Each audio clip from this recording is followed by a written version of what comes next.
ओम शांति। 10/4/26 की मुरली है। बाबा कहते हैं, बाप आए हैं भारत को सेल्वेस करने।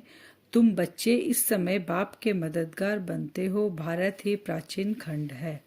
बाबा क्यों आए हैं? सेल्वेस करने, हम सबको दुख से छुड़ाने। तो हम भी बाबा के इस कार्य में बाबा के मददगार है। और सबसे पुराना खंड भारत है। बाबा ने कहा, प्रश्न है, ऊंची मंजिल में रुकावट डालने वाली छोटी छोटी बातें कौन सी है? कौन कौन सी बातें से रुकावट होती है?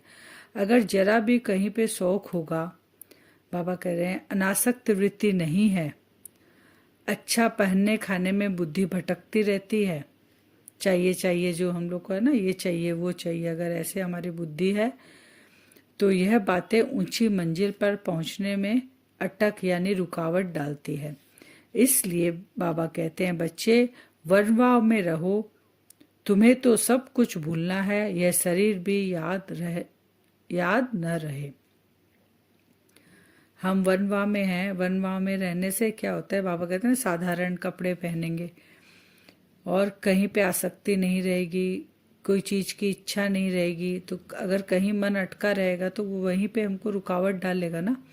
याद में बैठेंगे तो वो खींचेगा। इसीलिए बाबा कहते हैं, तो भारत ही अविनाशी खंड है और इसका असूल नाम है ही, बाबा कहते हैं, भारत खंड।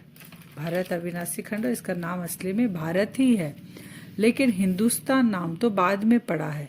भारत को कहा जाता है स्पिरिचुअल खंड। यह प्राचीन खंड है, अविनाशी खंड है। उसको ही स्वर्ग हेवन कहते हैं। भारत में ही सतयुग है। बाबा कहते हैं भारत ही अविनाशी खंड है, स्पिरिचुअल खंड है, क्योंकि यहीं पे ही परमात्मा आते हैं। नई दुनिया रचने वाला है परमपिता परमात्मा। जब कोई मरता है तो कहते हैं स्वर्ग पधारा। समझते हैं स्वर्ग कहाँ? ऊपर में है। देलवाड़ा मंदिर में भी बैकुंठ के चित्र छत में दिखाए हैं। बाबा कहते हैं देलवाड़ा मंदिर में देखते हैं ना, ऊपर में तपस्या करे, नीचे तपस्या करे, ऊपर में बैकुंठ सतयुग का चित्र दिखाए हैं। तो ज्ञान और अज्ञान, बाबा कहते हैं, दो चीज का खेल है। ज्ञान को कहा जाता है दिन, अज्ञान को कहा जाता है रात। तो सोजरा माने जो दिन है वो है राइस, और अंधियारा माने फॉल, माने आत्मा फॉल की तरफ उतर गई। द्वापर कलयुग, और सोजरा दिन माने सतयुग त्रेता। तो ये जो 5000 साल का ड्रामा है, बाबा कहते हैं ये खेल के ऊपर ही, ये खेल के ऊपर ही नीचे और ऊपर, नीचे उतरते हैं फिर चढ़ते हैं, इसी का ही खेल है। मनुष्य सूर्य का भी फॉल देखने के लिए सनसेट पर जाते हैं। अब वह तो है हद की बात। ब्रह्मा का दिन, ब्रह्मा की रात। अब ब्रह्मा तो है प्रजापिता। बाबा कह रहे हैं ब्रह्मा का दिन, ब्रह्मा की रात। प्रजापिता माने सभी प्रजाओं का पिता। तो वो कहाँ रहेगा? यहीं पे रहेगा, साकार में रहेगा, धरती पे ही रहेगा। तो ज्ञान अंजन सतगुरु दिया, अज्ञान अंधेर विनाश। ज्ञान हमें कौन देता है? सतगुरु देते हैं, और अंधकार से निकालकर अपने साथ ले जाकर हमें सदगति देते हैं।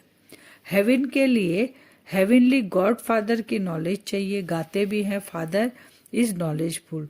तो टीचर हो गया। ज्ञान हमें कौन देगा? हेवन जो स्थापन कर रहा है वही हेवन का ज्ञान देगा हमें। तो बाबा हमारा टीचर बन गया, नॉलेज दे रहा है तो हमें। तो फादर को कहा ही जाता है पतित पावन, और किसी को यह कह नहीं सकते। श्री कृष्ण को भी कह नहीं सकते, वह तो सबका फादर नहीं है। वह तो जब बड़ा हो, शादी करे, तब 1-2 बच्चे का बाप बनेगा। वर्ल्ड गॉड फादर सिर्फ एक ही निराकार बाप को कहा जाता है। सर्व आत्माओं का पिता एक ही है, जिसे गॉड फादर कहते हैं। श्री कृष्ण तो बाबा कहते हैं अपने बच्चों का पिता होगा, सबका नहीं होगा। ग्रेट ग्रेट ग्रैंडफादर शिव बाबा को नहीं कह सकते। ग्रेट ग्रेट ग्रैंडफादर है प्रजापिता ब्रह्मा। सभी का ग्रेट ग्रेट धर्म स्थापक हो, चाहे जितनी भी आत्माएं हैं, सबका ग्रैंडफादर है प्रजापिता ब्रह्मा।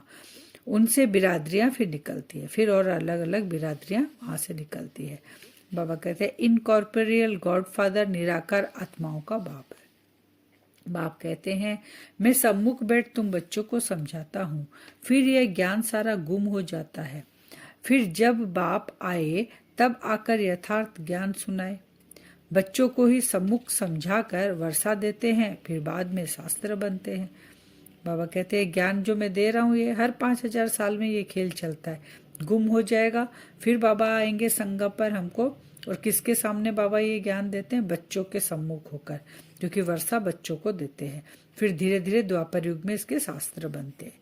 भक्ति में घोर अंधियारा है, मनुष्य को तो कुछ भी पता नहीं रहता, दर दर धक्के खाते रहते हैं। भक्ति में क्या है? अंधकार है, तो अंधकार के कारण दिखाई नहीं देता तो ठोकरे खाते हैं। इस सूर्य का भी राइज और फॉल होता है, जो बच्चे जाकर देखते हैं। जो हम सूर्य देखते हैं ना आसमान में, तो बाबा कहते हैं उसका भी राइज, सुबह सूर्य उदय होता है, शाम को छिप जाता है, तो बाबा कहते हैं उसका भी हम देखते हैं। तो भारत भी ऐसे ही डूबता है जैसे सूर्य डूबता है। भारत का भी उत्थान और पतन की कहानी है। जब शिव बाबा आते हैं तो उत्थान करते हैं इसका, फिर धीरे धीरे इसका, जब रावण की प्रवेशता होती है तो इसका पतन होता है। तो बाबा कहते हैं तुम प्रदर्शनी लगाओ, तो उसमें तुम निमंत्रण भी देते हो। नव निर्माण प्रदर्शनी भी नाम ठीक है। नई दुनिया कैसे स्थापन होती है, वह राइज कैसे होता है, यह तुम दिखाते हो। तो हमें चित्र प्रदर्शनी लगाते तो ऐसा लिखना चाहिए कि हम आपको बताते हैं कि भारत का राइज कब होगा, भारत का उत्थान कब होगा, ये हम लिखें। यह 84 जन्मों की सीढ़ी है। बाबा कहते हैं जो सीढ़ी का चित्र दिखाते हैं ना, पूरा 84 जन्मों की कहानी है उसमें। तो बाबा कहते हैं सीढ़ी है, उतरती, बाबा कहते हैं उतरनी होती है, फिर चढ़नी भी होती है सीढ़ी। तो ये कौन सीढ़ी चढ़ता उतरता है? आत्मा ही अलग अलग चोला पहनकर उतरती है, फिर चढ़ती है। तो भाई बहनों, क्या लिखना चाहिए? भाई और बहनों आकर समझो, बाप की महिमा तो पहले बतानी है। प्रदर्शनी में सबसे पहले बाबा की महिमा, शिव बाबा की महिमा का एक बोर्ड होना चाहिए।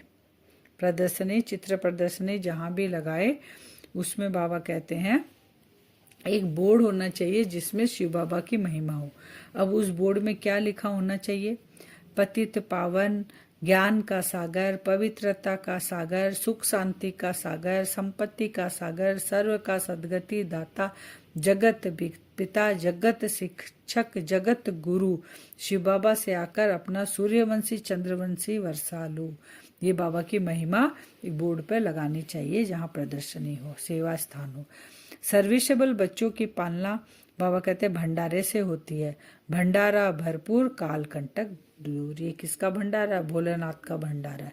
तो जो बाबा के बच्चे रहते हैं सेंटर पे, तो वो कहाँ से खाते हैं?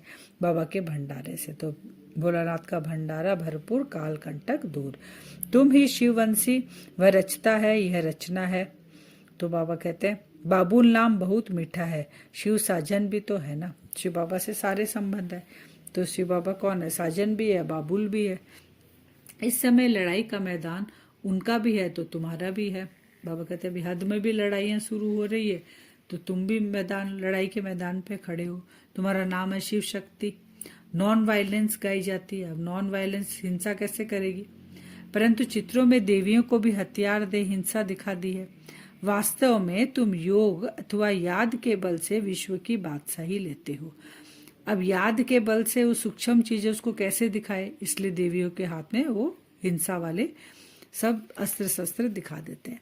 तो भक्ति मार्ग में बाबा कहते हैं गुप्त गंगा कहते हैं कि बाण मारा तो गंगा निकली। त्रिवेणी पर भी सरस्वती को गुप्त दिखाया है, क्योंकि ज्ञान मार्ग में जो चला है ना, उसी का ही वो भक्ति मार्ग में गायन करते। तो अभी बाबा के बच्चे ज्ञान सागर से निकलकर हम ज्ञान गंगाएं हैं, हम गुप्त हैं। सरस्वती भी अभी गुप्त है, तो इसीलिए गुप्त भक्ति में भी दिखाते हैं। ईश्वर आकर स्वर्ग स्थापन करते हैं, वह एक है। अपनी अपनी भाषा में भिन्न भिन्न राम रख दिए हैं। ईश्वर आके स्वर्ग स्थापन करते हैं, लेकिन सब क्या किए? अपनी अपनी भाषा में नाम लिख दिया अलग अलग। स्वर्ग का रास्ता निराकार है, नरक का रास्ता बाबा कहते हैं रावण है, जिसको हम जलाते हैं। जो दुख देता है उसको जलाते हैं। रावण का रूप बड़ा भयंकर बनाते हैं। बाबा ने समझाया कि विस्तार बड़ा है तो रावण का शरीर भी बड़ा दिखाते हैं। भक्ति मार्ग में भी विस्तार ज्यादा है, तो बाबा कहते हैं अपने अंदर भी 5 विकारों की विस्तारता बढ़ती जा रही है। तो सामने किसको जला रहे हैं? रावण का पुतला बनाकर बड़ा रूप में जला रहे हैं। शिव बाबा तो बिंदी है, फिर चित्र बड़ा बना दिया। शिव बाबा का चित्र कैसा बनाते हैं? बिंदी रूप का भी बड़ा लिंग बना देते हैं, क्योंकि पूजा कैसे करे इसलिए। तो आत्मा भ्रकुटी के बीच में चमकती है, फिर कहते हैं आत्मा सो परमात्मा। आत्मा भ्रकुटी, आत्मा कहाँ चमकती है? आत्मा का जो शरीर है उसके बीच में आत्मा चमकती है। फिर कह देते हैं कि आत्मा और परमात्मा एक है। फिर कहते हैं परमात्मा 1000 सूर्य से तेज होता है। हर एक में प्रवेश कैसे करे? जब 1000 सूर्य से तेज होता है तो आत्मा परमात्मा एक हो गई, तो बाबा कहते हैं ये तो अयथार्थ बातें हैं, दोनों चीज कैसे हो सकती है? यहाँ मैं तुमको पढ़ाता हूँ और धंधा भी सिखलाता हूँ, दोनों काम कराता है बाबा, पढ़ाता है और हमको धंधा भी सिखलाता है। बोर्ड में भी पहले बाप की महिमा होनी चाहिए, बाप की फुल महिमा लिखनी है।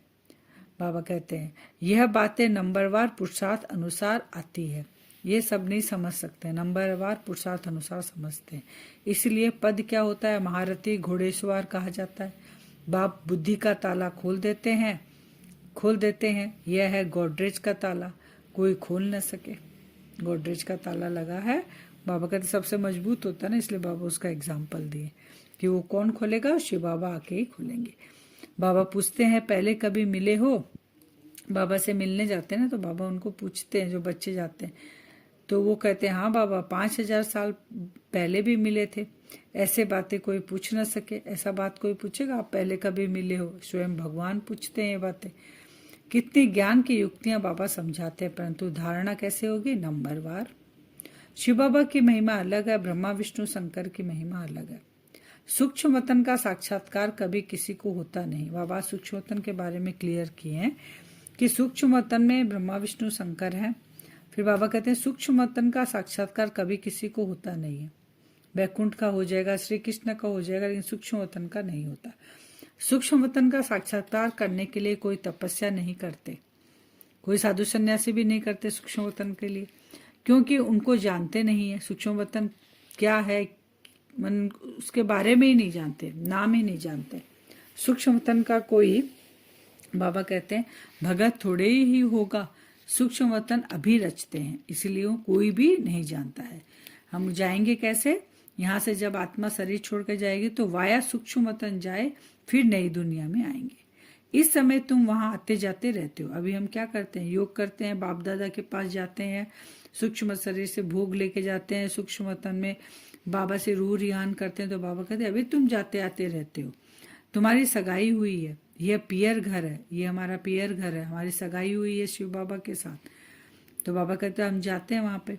तो विष्णु को पिता नहीं कहेंगे, वह है ससुर घर।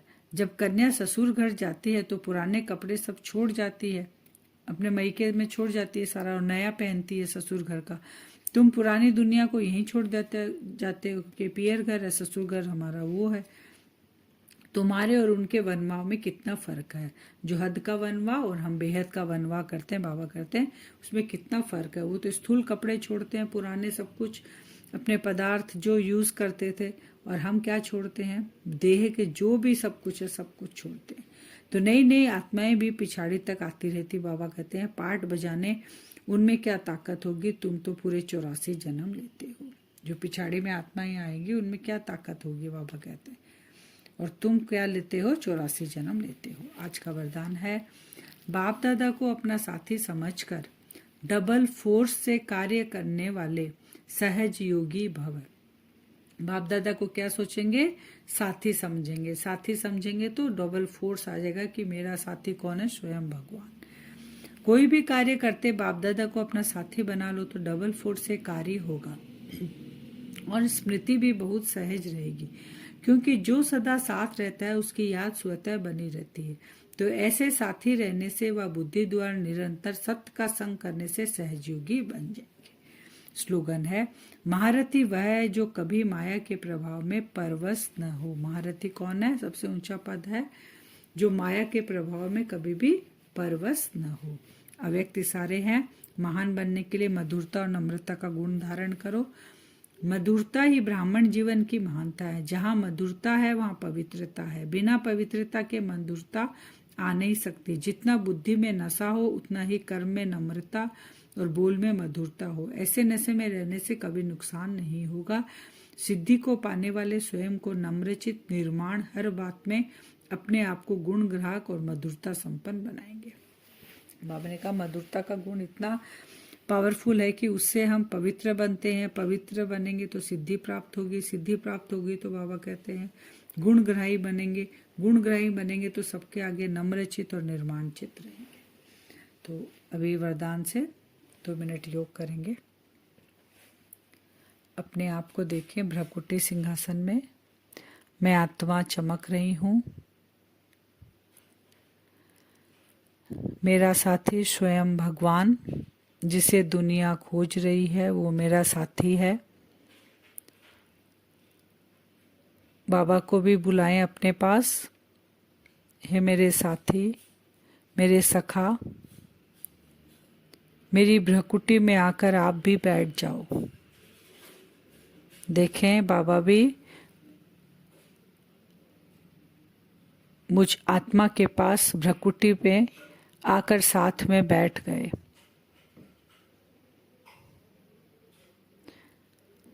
मैं आत्मा जो भी संकल्प कर रही हूँ, जो भी सेवा कर रही हूँ, मेरा साथी मेरे साथ है और मुझे सहज सफलता प्राप्त हो रही है।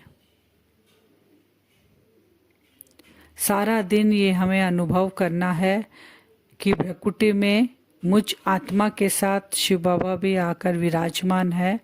सारा दिन बाबा मेरे साथ कंबाइंड है, वो मेरा साथी है। हर कार्य में मुझे सफलता प्राप्त हो रही है। मेरी दृष्टि से और मुझ आत्मा से वो पावरफुल लाइट निकलकर चारों ओर फैल रही है। ये सारा दिन अभ्यास करेंगे। भ्रकुटी में बाबा आकर बैठे हैं कल। ओम शांति।